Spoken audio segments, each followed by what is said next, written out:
Jack Parsons got me on the moon. Jack Parsons got me on the moon. How is all? This is a video request from a subscriber who asked me about this blood over intent carry on. This has been something I've been kind of ignoring anyway. I'll tell you why, because it's got some really dark and dangerous stuff attached to it. Now, if you don't know what the blood over intent craze is, ironically, it seemed to have taken off where around the time Trump was elected president. I mean, it really started taking off during Trump's term in office as part of the general Trump derangement syndrome, mass mental illness among normies that the media cultivated in them during this period. And you have a lot of mental illness and disenfranchised young people who think the planet is dying and it's a dump or a sewer. And they read Greta Thunberg's book and they lock themselves into their bedroom and they think they're all going to die of climate change because she's brainwashed them. Her parents have brainwashed them. And they stumble upon, they still have this kind of like, they're not emos, but they have emo kind of mentalities. And then they stumble, and they're all ages as well. They're not just teenagers or young people. And then they stumble upon the internet. And one day, someone tells them or hear about this thing called blood over intent, where it's designed to create a better world. Now, how the ritual or the thing behaves, what you have to do is you write out your intention, and they all seem to follow the same wording. They do change it, but generally it's release the human race from bondage. This plays into the kind of the types who, you know, the Trump derangement syndrome types who thinks Trump is going to kill them. The ones terrified of climate change, and lots of truthers as well who, you know, they all think the reptilians are going to crack, you know, mind control them from the moon and things. They got a lot of generally mentally ill people with mental illness involved in this, as well as people who are not mentally ill but in a vulnerable situation, which is what dark occultists or left-hand path occultists generally tap into. So this was obviously created by somebody to cause damage and harvest lives. So I'll tell you how that happens. Now, the blood over intent ritual, you write down this, as I said, this script, and you pinprick your finger and you drop your blood on it. But the thing is, they have to do it on camera. And this immediately set off the alarm bells for me, because a magic ritual only works if you do it in private. It must be, that's why it's called the occult. It's hidden. Occultic, it literally means hidden. And they do it publicly. And what they do is many of them even sign their names, or they use the name of the channel. Then they hold their blood over intent, you know, little in front of the camera. And that immediately nullifies any effect. But what it does do is it sends back if they have a really bad pathological mindset when they do this thing, it will come back at them immediately, because it will not have any effect. As soon as you do this and publicize that, it's over. This is the same reason why Wiccan rituals and stuff don't work. Now, when this happens, there's all kinds of comments left in the video saying things like blood is thicker than life, and blood brother, blood sister, blood is life, all these kinds of weird things that are, you know, like on the surface they could seem kind of cosplay, edgelord, LARPing, Satanism.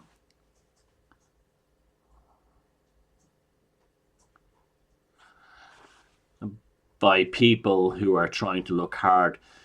But the thing is that it's all based on biblical prophecy, and this is where it really comes from. And they talk about being released from, you know, from the Garden of Eden and back to the Garden of Eden. So it's got this Gnostic kind of overtone, the whole kind of thing that the earth is a prison and we need to be released from it. Now, there are dark Gnostics. Well, all Gnosticism is dark. It's a dead cult anyway. But there are sort of like modern dark Gnostic cults who kind of came out of the OTO. Well, not so much the OTO. They didn't really start there, but the OTO's Gnostic Mass would be, which is kind of like very, very Catholic, very Orthodox, and they would, it kind of came out of that idea. Now that's why you can always tell a cult that's recruiting or manipulating is that they use the Bible as their fundamental operating software in order to recruit people, whether it's a UFO cult, a flying saucer worshipping cult, an asteroid comet death cult. There's always a Christian element brought into it, because the people who run these cults are very aware that the average person is very easily brainwashed by Christianity, and well, they've been brainwashed all their lives, but that mind virus exists in them. So within this blood over intent ritual, there's a thing referring to the 144,000. Now, this is it's a Jewish thing actually in the book of Revelations, and it's also within, I think, Unitarianism, and it's definitely in Jehovah's Witness religion, where there's a belief that 144,000 souls will be saved and brought to heaven. Now, in Revelations, it distinctly states that the 144,000 souls will be Jewish. And that's what's really funny about it. Again, the Presbyterians are desperate to be Jews. So anyway, now, so the blood over intent ritual doesn't work because it's publicized by the person doing it. It's not a cult. And secondly, it leads to the psychological mental destruction and eventual death, usually by suicide or an overdose, by the people, or their bodies start to decay, their minds begin to decay first by the rebound curse. Now, this is why people say to me, why don't you give demonstrations of magic on the internet? Oh, no fucking way. No fucking way. And anyone who's ever done that, especially anyone in a heightened state of anger, who was in that on the internet, it'll just fly back to them. It doesn't matter if they deleted the video, a few hours later after people told them they look like nut jobs, but they've done it. They've hexed themselves, and especially if you do it in your own home, people, it's bad enough that people do their magic in public places like woodlands and stuff, but it's much worse that they actually do it in their houses, like in their kitchens and stuff like that. You're kind of guaranteed you're going to get some pretty horrible things happening in relating to the creation of food and things like that. But people, this is why when you go in to do magic, you must never be in a heightened state of anger or anything like that. You must be calm and collective. And because that's a tremendous stream of energy, and if you publicize that on the internet, and you can see that many of these teenagers and younger people, and even some of the older ones, that do these blood over intent rituals, you can see there's an anger in them, there's a pain, there's a sadness. Life isn't going the way they want it to go, and they see this as a kind of a Christian salvationary experience, which this dark left-hand path Gnostic type, black Gnostic mass type group that's obviously behind this wants, because they want the suffering and the death of the individual to feed their energy. I'll give you an example. Like you have a man who's a kind of a loser and he's in a relationship with a woman. Well, you ever see these guys who deliberately get their women to publicly humiliate themselves in order to destroy her reputation and social contacts and social circle, and encourage them to go to war against, their previous friends that they knew before they were in the relationship with them. It's a way of trapping her. It's kind of like psychic wife beating.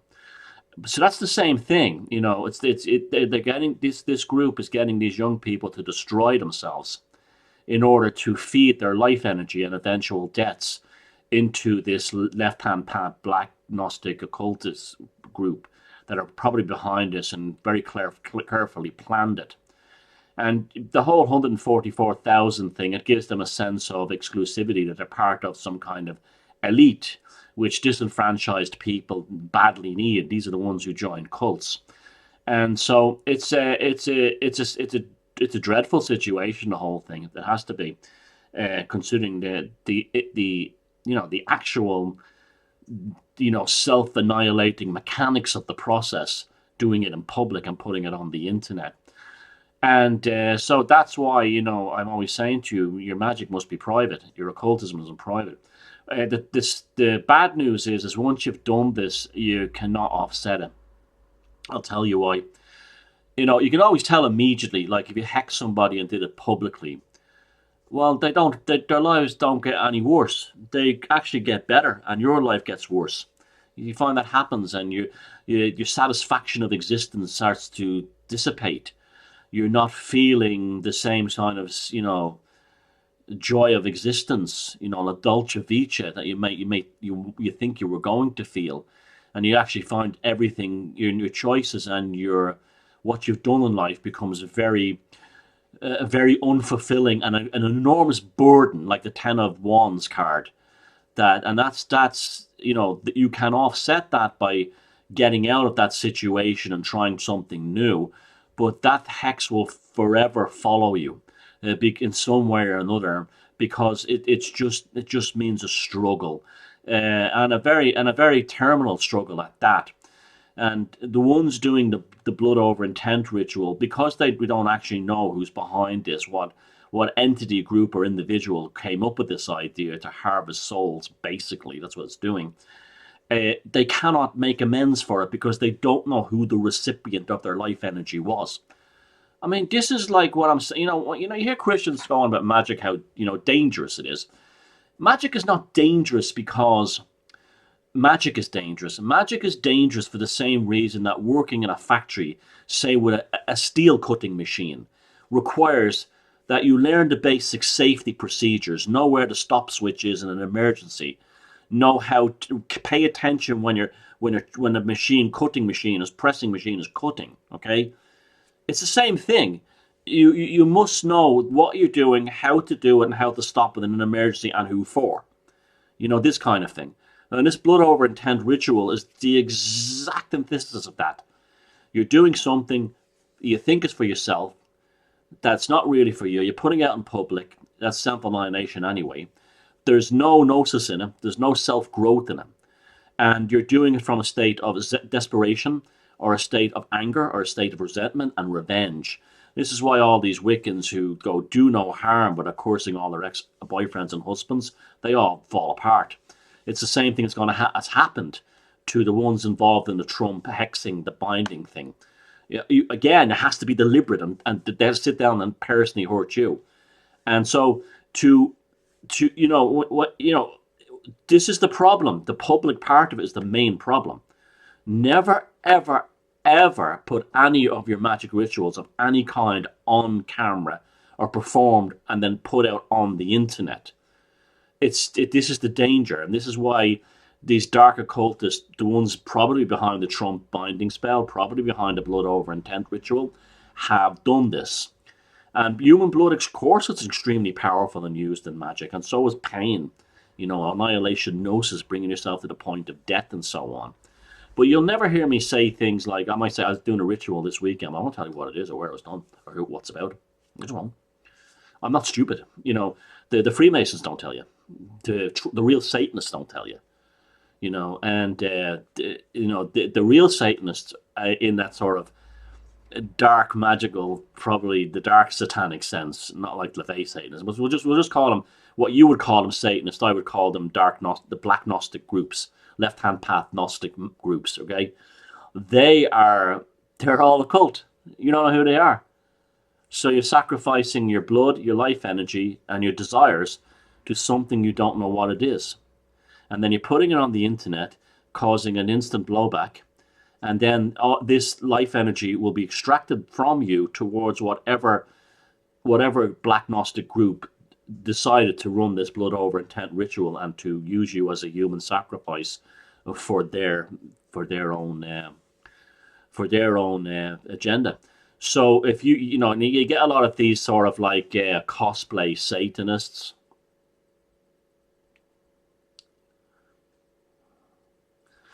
who edgelords, who I think they're hard and stuff like that doing this. and they tried to make it that the 140, the 144,000 is actually satanic, but they're still operating in the. It's the whole thing. They're still operating in the Christian, biblical, Jewish thing. Some guy called Sean O'Reilly from like Vancouver, who's 100% Irish and probably Scottish, and he's still doing his Jewish rituals because he thinks he's a Satanist. And so that's the blood over intent thing. I mean, I wish I could. If you don't, some of you have done it. I mean, an interesting thing. I saw a video about it. It was kind of crap. This person sent it to me. I've watched these things before. He tried to make out that it makes people go flat earth, or makes them go into conspiracy theories and stuff like that. It doesn't. They might end up in anything as part of their psychic deterioration. You think of like you think of a woman who's being psychically battered by a man, right? To her it's not apparent that it's happening off the bat, but it is to other people around her, because it shows that you see her. She's angry and full of hate that you never saw before. And it really should be hate that's full of the person that's demarcated and strangled her into his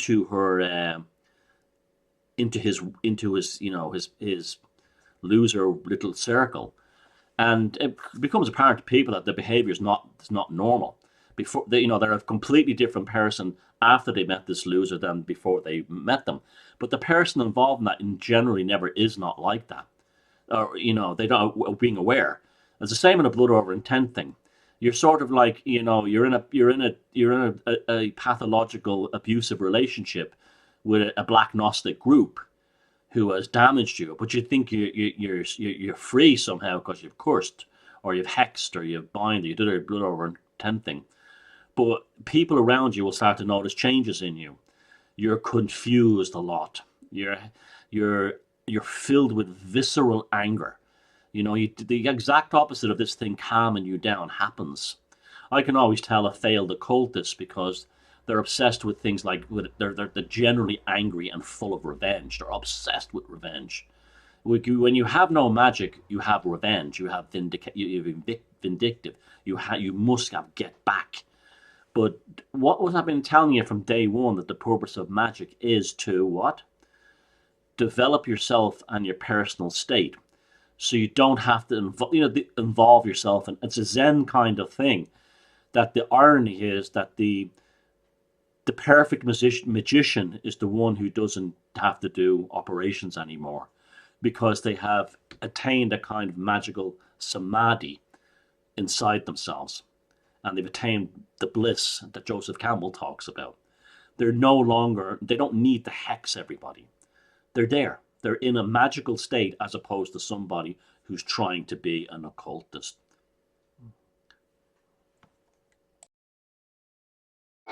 Jack Parsons got me on the moon. Jack Parsons got me on the moon.